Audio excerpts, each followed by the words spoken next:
And joining me now to share his thoughts on Nigeria's economic transformation pre-democracy till date is an economist and political analyst, Fola-Daniel Adelesi. Good to have you join us, Adelesi.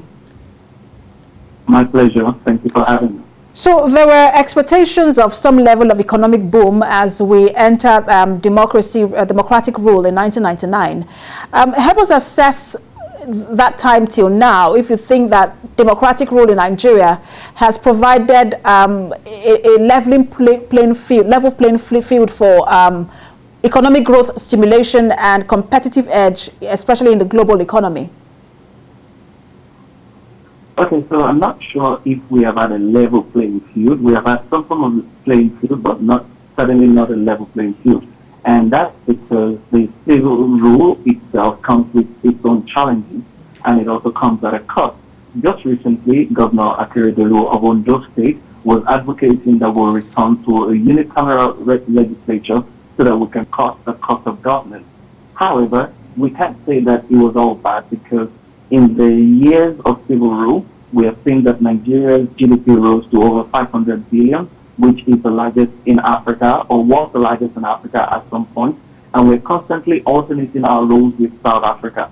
So yes, we've had some good times, and we have also enjoyed the benefits of civil rule in expanding our frontiers economically, and more people are confident in the fact that because it's a civil rule, they can come into the country and outside the country at any time without fear of being arrested for very frivolous reasons, as it would have been under the military regime. So the foreign direct investment indeed has increased.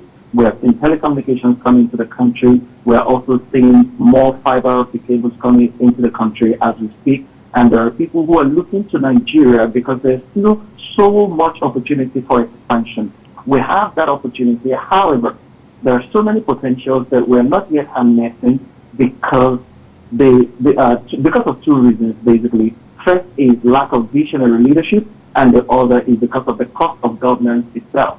Someone was jokingly saying on social media yesterday that in civil rule, the governor has special assistants, the special assistant has personal assistants, and there are senior special assistants only.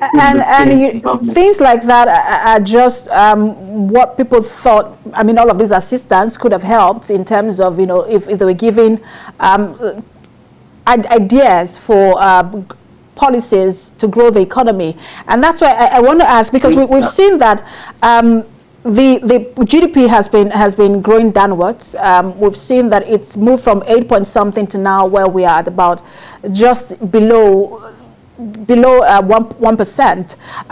Correct me on that figure if I'm wrong. But we've also had 3 severe recessions in the country. Also help us assess our economic policy environment since 1999.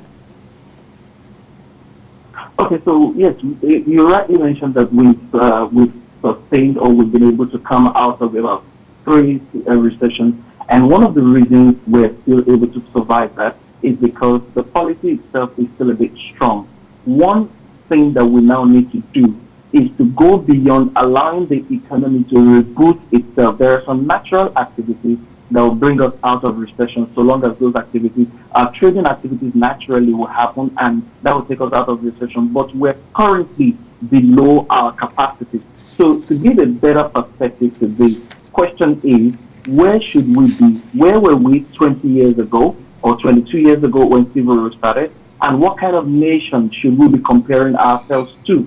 We should be comparing ourselves to Dubai, to UAE. So we should be comparing ourselves with Singapore. What's the GDP of Singapore today? What's the GDP of Dubai or the UAE today? And what's our GDP?